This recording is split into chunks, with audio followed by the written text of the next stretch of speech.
Hey guys, what's up? My name is Sean Wayne and today alikat pag-usapan nga natin ang naging reaction ng mga healthcare workers tungkol sa pa-concert di umano na inorganize ng Palasyo over the weekend. Okay? So dito makikita nyo a day ago, which is Tuesday. Right. Sabi dito, dumalo ang Pangulong Ferdinand Marcos Jr. sa konsyerto sa Palasyo para sa ating mga healthcare workers, tampok ang mga natatanging magtatanghal ng bansa. So, itong mga what do you call that? Itong mga nag-perform dyan, libre ba yan? O binayaran? Tanong ko lang, ha?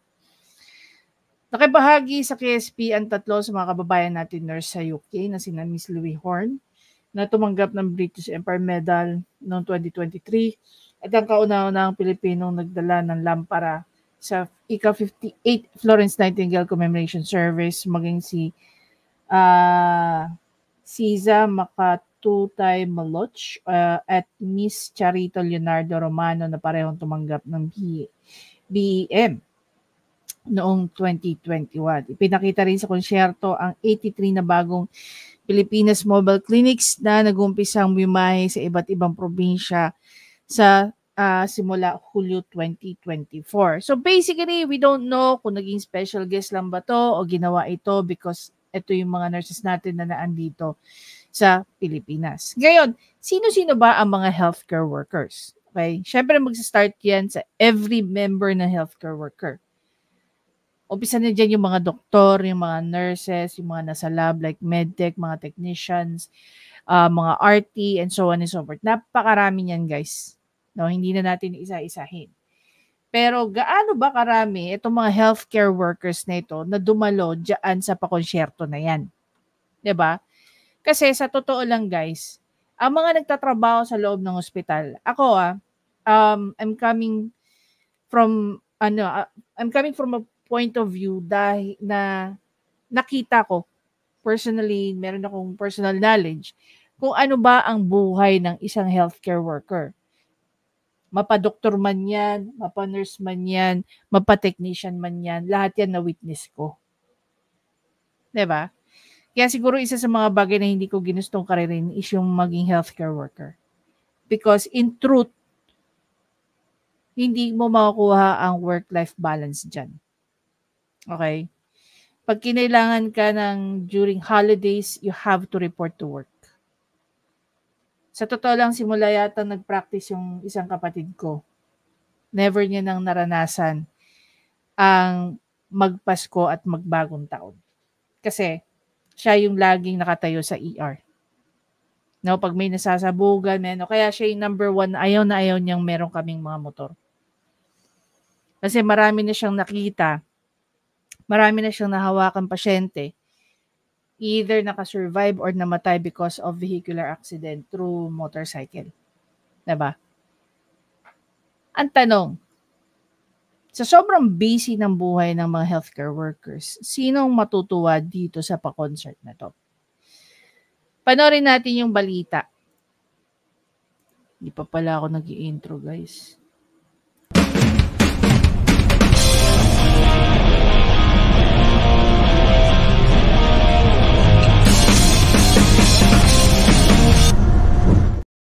Okay, so meron news galing from News 5 Everywhere.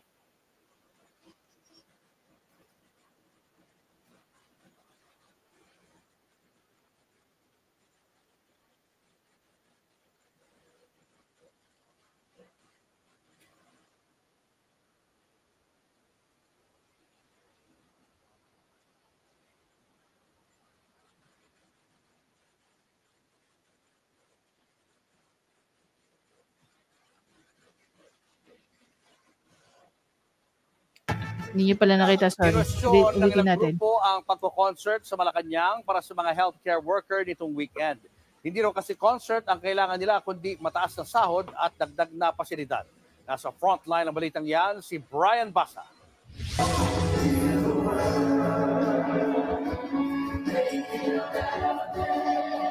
Iba't ibang pagtatanghal ang inihanda ng Malacanang para sa mga healthcare worker na galing sa iba't ibang bahagi ng bansa noong weekend.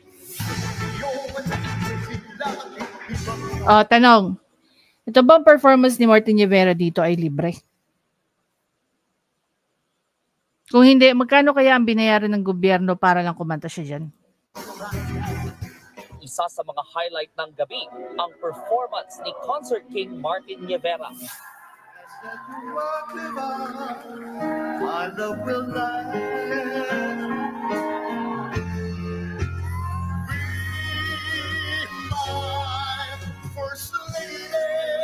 Kahit si Pangulong Bongbong Marcos napakanta, maging si First Lady Liza Araneta Marcos hinara na rin ng Concert King. Bahagi ang pagtatanghal. Tapos tingnan nyo, no? Tingnan nyo kung sino yung mga nasa harap. Mga healthcare workers ba yan? Mga sekretary niya yan eh. Cabinet members niya yan eh. Akala ko ba para sa mga healthcare workers to? Serye ng mga pa-concert ng palasyo para bigyang pugay ang iba't ibang sektor. O 3 mobile primary care facilities na makakarating sa lahat. Sa gitna ng concert, inanunsyo ng Malacanang na may 83 mobile clinic na ipamamahagi sa iba't ibang lokal na pamahalaan. Meron daw itong x-ray at ultrasound machines at sari-saring gamit na pang-laboratory test. Unang nakatanggap ang mga lalawigan sa Central Luzon noong June 25. Pero para sa ilang healthcare workers, hindi concert ang solusyon sa mga problemang idinaraing nila. Mas mahalaga raw na tumaas ang sahod nila at dumami pa ang makukuhang regular health workers. Sa gitna ito ng kakulangan ng empleyado sa mga ospital, dapat na rin daw ibigay sa kanila ang mga benepisyong hindi pa naibabayad. Pagkatapos po ng isang oras na konsyerto, masaya ang buhay ng mga taong nakaluklok sa pwesto. Samantala kaming mga nagpapakahirap, mga manggagawang pangkalusugan, ay ito, sagad na sagad ang trabaho. May mga ginagawa namang hakbang. So yung totoo, sino ba natuwa dyan sa pa-concert na yan? Ulitin ko, ako mismo, meron akong personal knowledge paano tumatrabaho ang mga nandyan sa sektor na yan. Dahil meron ako mga kapatid na dyan ng trabaho nila. Isang nasa pribado, isang nasa gobyerno. At kitang-kita ko kung gaano yung hirap nila. Alam niyo ng panahon ng COVID, awang-awa ako dun sa isang kapatid ko. Halos hindi ko na makausap sa sobrang pagod. Silang mag-asawa. Yung nanginginig yung buong katawan nila sa sobrang pagod. Naalala niyo ba na meron isang news before, hospital director siya ng Binyan, Laguna. First time ko makakita ng hospital director na halos maiyak. Dahil hindi na nila alam kung paano nila tutulungan yung mga kababayan nila sa dami ng dumarating na pasyente during ng COVID. Siguro the best way to compensate them, it's not a concert eh. Increase their salary, give them better benefit. Alam nyo ba, mga nasa DOH? Sa pagkakaalam ko, wala yung mga health card. Can you just imagine, you work in a government, you work in a hospital, and wala kang HMO. Diba? Kaya sabi ko sa kapatid ko, you know what? Yung parents kasi namin, nung nagtatrabaho, galing din sa government ang mga parents ko. Nung nagtatrabaho pa ang mga parents namin, meron kaming HMO lahat. Pero bakit sa mga hospital, under ng DOH, bakit wala kayong HMO? Actually, even private eh. Even private. Hindi lahat. Siguro meron, pero hindi lahat ng private hospitals nagbibigay sila ng HMO. Alam ko na irarason nyo. Sa hospital naman sila nagtatrabaho. Halimbawa na lang, punta na lang tayo sa government eh. Punta na lang tayo sa isang government institution. Kailan lang, no? Kahapon nakita ko, napanood ko. Nag-video-video yung nanay sa hospital ng Maynila. Tinagpa si Raffy Tulfo in action. Kulang ng tao. Tapos magpapa-concert ka. Doon sa concert makikita mo halos yung lahat na nasa harapan. Mga cabinet secretary ni BBM at saka yung mga katropahan niya. Yung ba yung concert para sa healthcare worker? When in fact kayo yung nasa prime spot If really that concert was intended to celebrate the healthcare workers, bakit hindi namin nakita na nag-i-enjoy yung mga healthcare workers natin? 'Di ba? On the top of that, binayaran pa yan ng taong bayan. Sa tingin niyo yung mga yan palibre? Bang ang Department of Health para tugunan ang kakulangan ng healthcare workers. Noong June 18, nagbukas ng 2,800 na trabaho bilang bahagi ng ika-126 na anibersaryo ng ahensya. Nagbabalita mula sa Frontline, Brian Basa, News 5. Malibay yung sinabi nung tawag dito, ng Secretary General ng isang organization, na hindi nila kailangan ng concert. Ang kailangan nila mataas na sweldo at magandang benepisyo, dagdag ng mga tao. Nakita ko nga rito yung comment ni Tio Moreno para mas ma-appreciate niya natin. Sabi dito, if you truly love the healthcare workers, then increase their salary para competitive sa ibang countries. You know why brain drain is rampant? It's because instead of giving healthcare workers the best, you give them concert.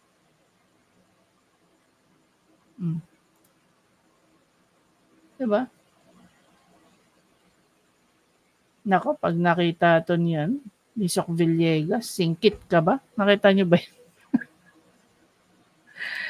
Asan na yun? Ito, may comparison pa. Sa palasyo sa Malacanang bilang konsyerto sa dito may nag-compile si Gengar 0701.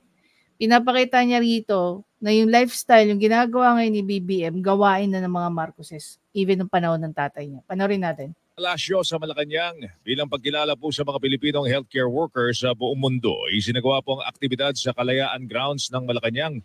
Napakanta pa nga ang Pangulong Bongbong Marcos sa naturang konsyerto. Sa gitna nito, pag-awit ni Martin Rivera ng Be My Lady.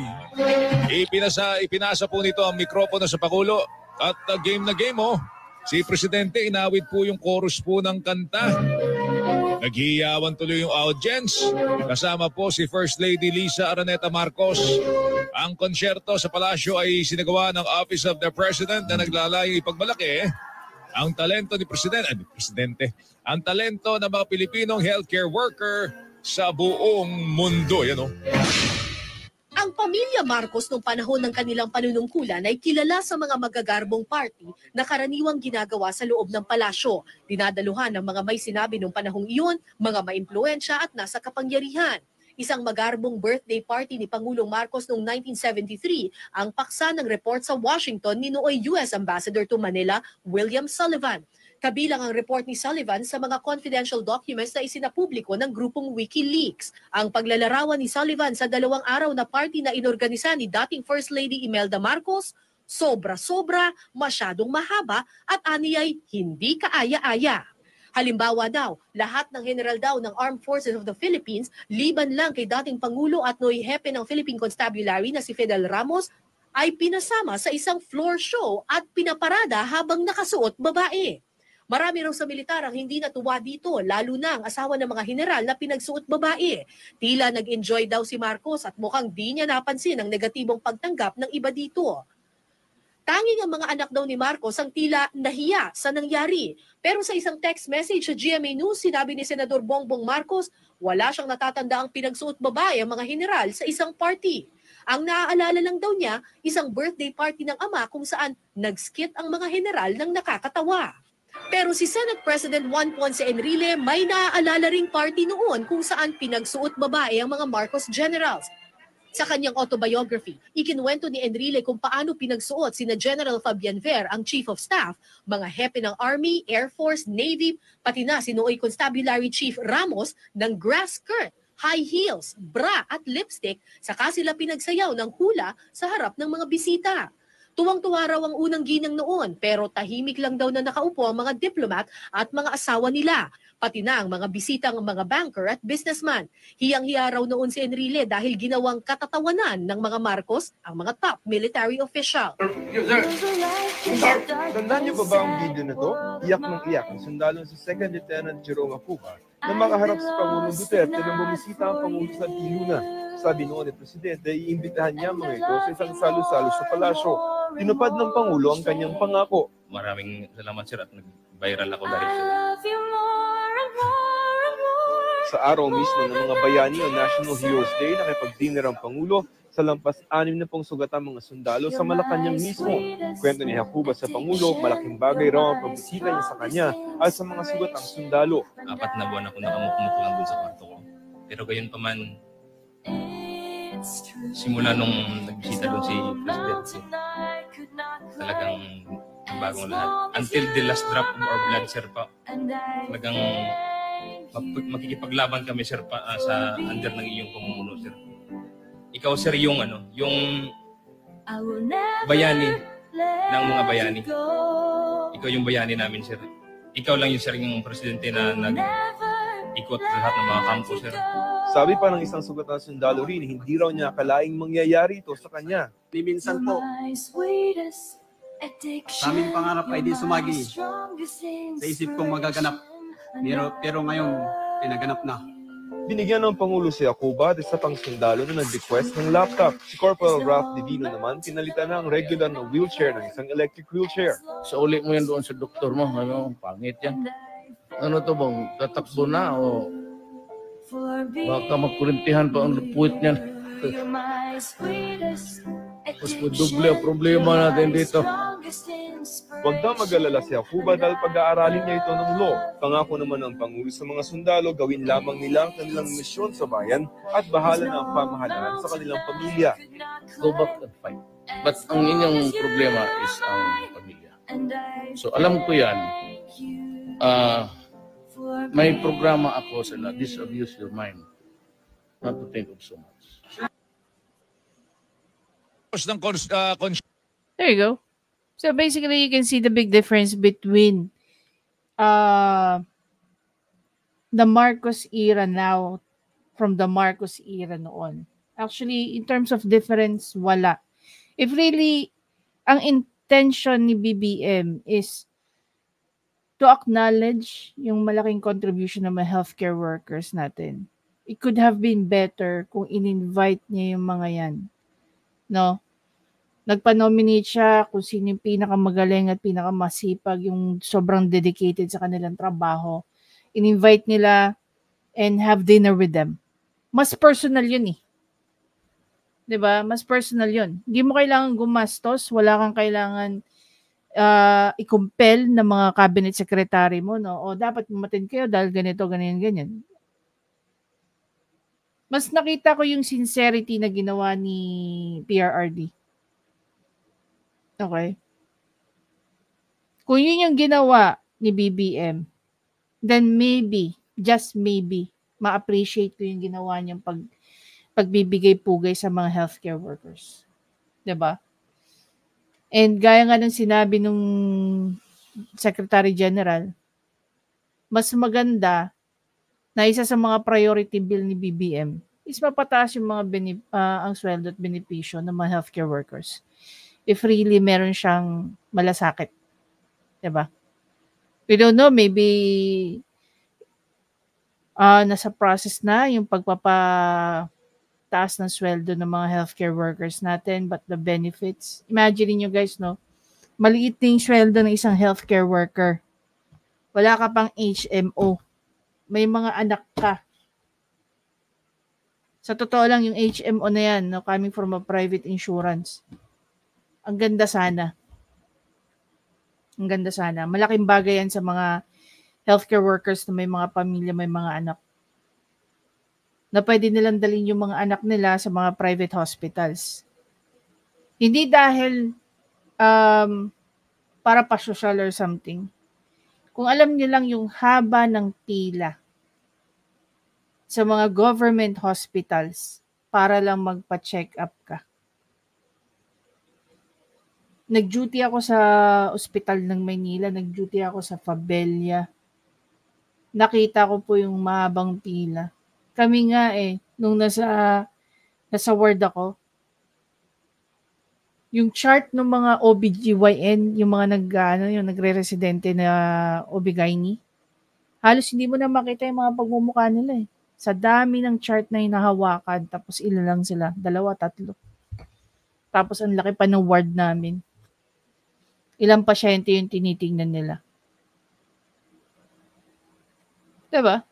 Do you really think yung isang oras na aliw, magbabago ang buhay ng mga healthcare worker natin? Hindi. Hindi nga natin alam kung gaano karami yung mga healthcare worker na umating dyan, di ba? Anyway guys, again, maraming salamat sa panonood. Please don't forget to subscribe, like, at i-comment nyo na rin yung thoughts nyo. Lalong-lalo na kung kayo po ay isang healthcare worker. Now, if you're a healthcare worker na nagtatrabaho po sa isang government hospital, share nyo naman. Ano sa tingin nyo mga bagay na kakailangan ninyo para sabihin natin makompensate yung pagod nyo sa araw-araw na kayo ay nasa loob ng hospital.